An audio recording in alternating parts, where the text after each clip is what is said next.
Welcome back to the Film Wheelcast. I'm Stuart, I'm your host. We're back on the Shield.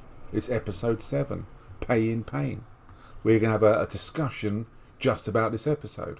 Just to see what happens, talk about it, if it's good, it's bad, if it's believable, if it's rubbish.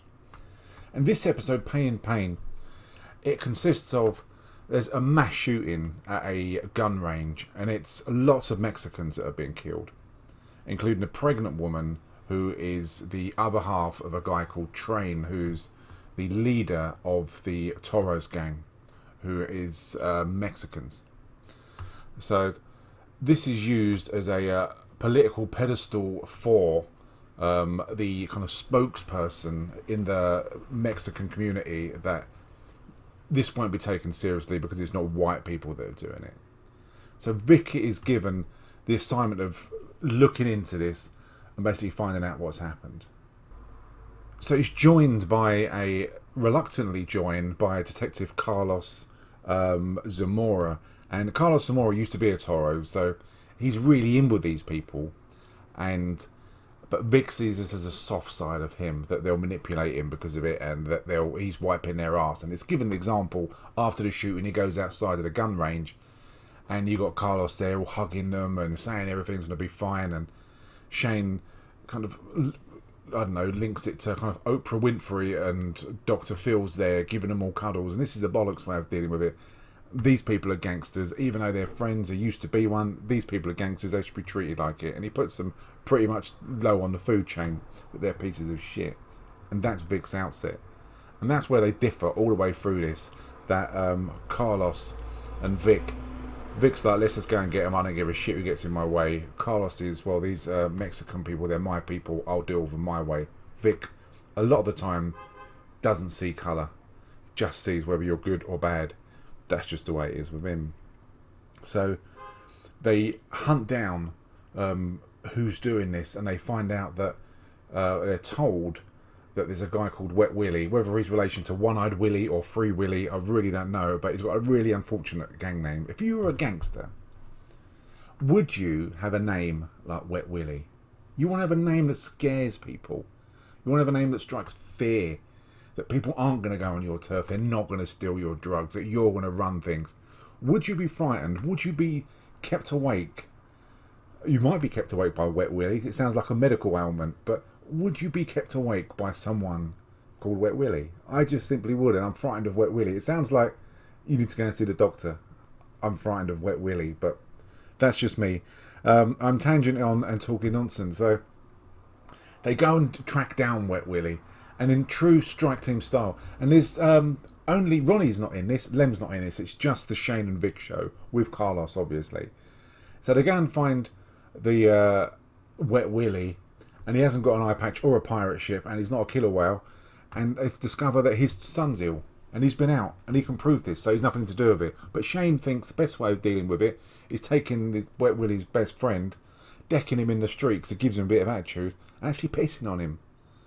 And that's a way to make and build bridges and make relations in the community, is what Acevedo's obviously championing, is pissing on people to gain friends. Vic, funnily enough, doesn't look too kindly on this, and Shane gets the silent treatment all the way through the rest of the series.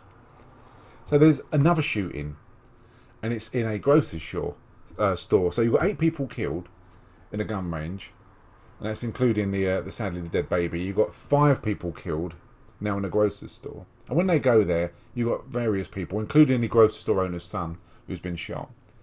And he says that the person came in, shot loads, killed these people. He might have hit him with a baseball bat, might not have, and he got away. This doesn't seem to add up to Vic.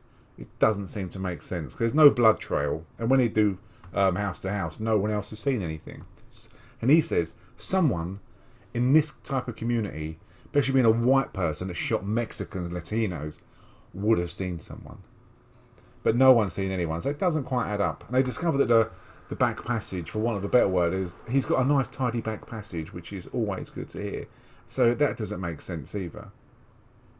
And when they do kind of canvassing the area, they find a car that's got lots of bullets in. And when they trace the bullets back, the car's registered to someone called, it's not George Michael, the actual singer. It's someone called George Michael Glasson. So George Michael Glasson is their killer. And so far he's killed, 13 people. So, and that's only within the first quarter of an hour. We've got 13 dead, so it's quite a high kill count.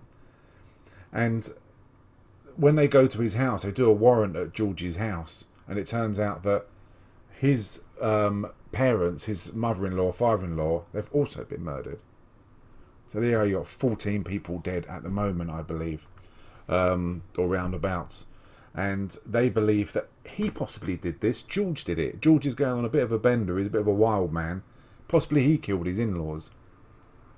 So Vic goes back to the store and he presses the shop owners and said, look, your story just doesn't add up. And because he wants to get his way, he arrests everyone. He brings everyone in for questioning because their story is utter bollocks. None of the shopkeepers, their version of the incident matches up. They're all different, even though they're talking about the same incident. So Vic presses in true style, and I'm sure they learned this at the police academy. As you can see, putting a gun against someone's head, especially who just had their son murdered, does get results, funnily enough. This maybe be a technique that is now being used by LAPD and other officers in New York City, etc. Putting a gun to someone's head does get results. This guy owns up. He came in, he smacked the guy with a baseball bat, and actually then kidnapped him. And because he killed his son, he handed him over to the Toros himself because he wanted him dead. But he said, I couldn't do it. But I know if I give him to the Toros, I give him to Train quite happily killed this guy. So Vic goes to the hunting down, basically. He goes to an address, and Train's got the people. George Michael, he's got him kidnapped. He's got him tied to a chair. He's got his wife there. The wife's been sexually assaulted. He's got the son there. The son's just there. He's only about 10. He's doing nothing. And Vic and Carlos smash down the door. And when they come in, he shoots George in the head, and George is dead. And he just gets a shot in the shoulder. And you see Carlos flip his head because Carlos has been betrayed. Carlos thought, because he worked in this community, because he used to be a Toro himself, that they'd respect him. But they've been lying to him all the way through. And Vic has been saying this, but Vic's been called cynical, and that you'll never learn. If you never trust these people, they'll never trust you. They'll never treat you with respect. But Carlos has just had the wall pulled over his eyes because they've been lying to him all the way through, and Vic's been right. And it's a hard lesson. And it's so much so that Carlos gets his gun out and puts it in Train's mouth, and he's willing to blow Train's head off. And for once, Vic is the one who does the right thing and says, no, don't be the bad guy. You're going to go to prison. You'll lose your job. Don't give him the satisfaction. So Train gets arrested, and Vic does the right thing, which is very, very rare. So Julian is back on the case. He's really, really wants to tell his side of the story regarding the drugs. And if you remember, that back in, I can't remember, maybe it's episode 3, I think, episode 4, that Vic stole 2 bricks worth of cocaine. And that Julian witnessed this because he was covering the back. So he really wants to go ahead with this, despite being told that you're going to be shit on from everyone and everyone's going to think you're a rat. But he really wants to go ahead because he wants to tell the truth, tell his side of the story. So Acevedo preps him and says to him, you've got to be sure. You can't be, it might be this, it might have been that. I think he did this. You've got to be sure. So he preps Julian in for an interview. And Acevedo's lapping it up because as far as he's aware, Julian's word is good. Plus he's got his witness. So Julian's prepped for it. He knows what to do. IAD, Internal Affairs, have got Julian's statement. So next it's an old favourite. You remember Dina, who actually stole the navigator from Shane? She's even interviewed, and she admits, because obviously it suits her, that she's getting something out of it as well. She'll get immunity for other offences, and she also flirts with Acevedo, who pretty much laps it up. That I'll admit to it, and she even plays on it. What do you want? Do you want the concerned citizen? And she puts on acts and things like that, and Acevedo says, just tell your side of the story. So she speaks about stealing the navigator, which obviously she's immune for prosecution, and that there was cocaine in, that she gave cocaine to her friend, who subsequently took it and died. So Acevedo's got an airtight case. He's got that continuity. He's got Julian witness and nicking it, Shane putting it in a car, witnessed, and then Dina stealing the car with the cocaine in. So that's an airtight case. Vic can't escape this, and he's told that IA are onto him and that they want to talk to him about the incident, about the raid and the cocaine. But Vic doesn't seem concerned. Should he be concerned? We'll find out, but he doesn't at the moment appear concerned about this. So Dutch is still struggling with the Sally case. Remember the prostitute who was found?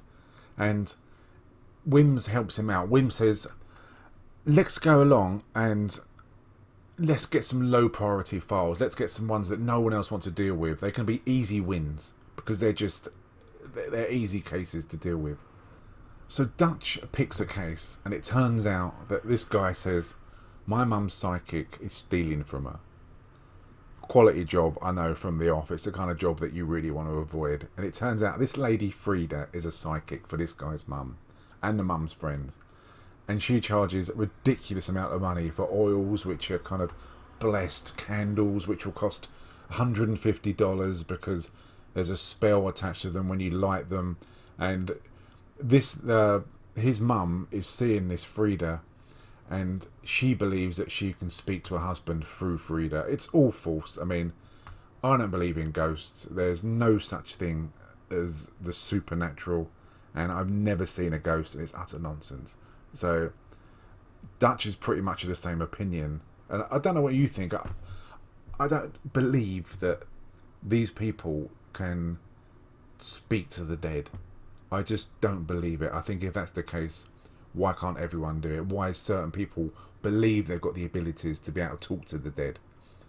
I think it's just nonsense. Until I need to see things.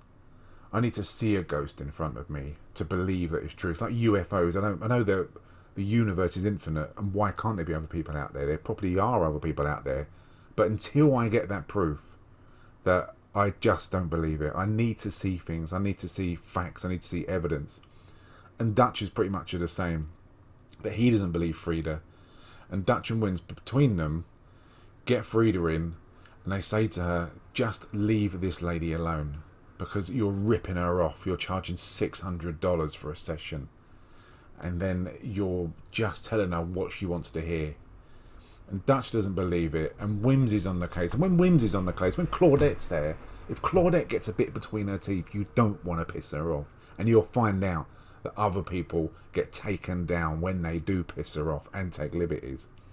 So she's warned off. And there's an interesting bit. She sat at Dutch's desk, and Dutch goes away, and he comes back, and she says, oh, Sarah has got, not Sarah, it's Sally's got a message for you. Don't stop trying. And Dutch goes through his drawers and said, well, you went for my drawers. Anyone can do this. You don't know anything. Just please stop playing these circus games. I'm just not interested. And the annoying thing is, at the end of this, Dutch does so well to shoot her down. It speaks about Houdini and mind tricks, and that Houdini's wife left her, when he was alive, he left a secret password that if I speak to you from the dead, I'll mention this word, and other people couldn't guess it, so it was nonsense. But Dutch gives in. He goes back at the end and sees Frida, and the smug look on her face that he's bought into it really annoyed me. Why do you have to do that, Dutch? You're better than that. So, but he goes back, wants to know about Sally, and if Sally can give any clues from the dead. Oh my lord, it's nonsense. And I wish they would have played more of this, because it's utter bollocks. It doesn't exist. So, and that's it. With Dutch and Claudette don't really play much more of a part in this. So Gilroy tells Vic that you've really fucked up this time. I set up the strike team. And he tries to get Vic to throw Shane under the bus. Fair play to Vic, he says no. In the strike team, Ronnie and Lem were new to it, and Shane and Vic, you find out, go back a long, long way. And Vic's got loyalties to Shane, even though he fucks up so much. He's got loyalties to him. And he says, I'm not going to do that. We can deal with this. It's utter bollocks. Obviously, he's never going to admit to anything, any wrongdoing at all. And it's amazing. At the end of it, you think it's all sorted. Vic's always got a way out. Remember, never cross Vic. And Julian and Thomas. Remember Thomas? He's the guy who flirts with Julian, and Julian actually came out the closet too, and they're in a relationship, even though Julian is disgusted with himself because he's a religious man. He goes back all the time, and they're in a relationship. So Julian Thomas, Thomas's apartment, they're half dressed and they're cuddling, they're kissing. All of a sudden, Vic comes through the door and interrupts what would have been an intimate moment between the two guys. And the smile on Vic's face is the cat who got the cream, honestly. And there's a warrant outstanding for Thomas, so he arrests Thomas. And he's just caught them in an embrace, something that Julian does not want. And that's it. He's got what he wanted. He doesn't have to say anything. He doesn't say anything. The look on Vic's face says it all. So Julian has now got a choice to make. And you realise what choice he makes in the next episode. Does he change his mind, ruin his reputation, piss Acevedo off, and say that I was mistaken? Or does he risk Vic telling everyone that he's homosexual? Obviously, there's nothing wrong with that, but in the police, it's a jock, testosterone, male world where you can't have any weaknesses.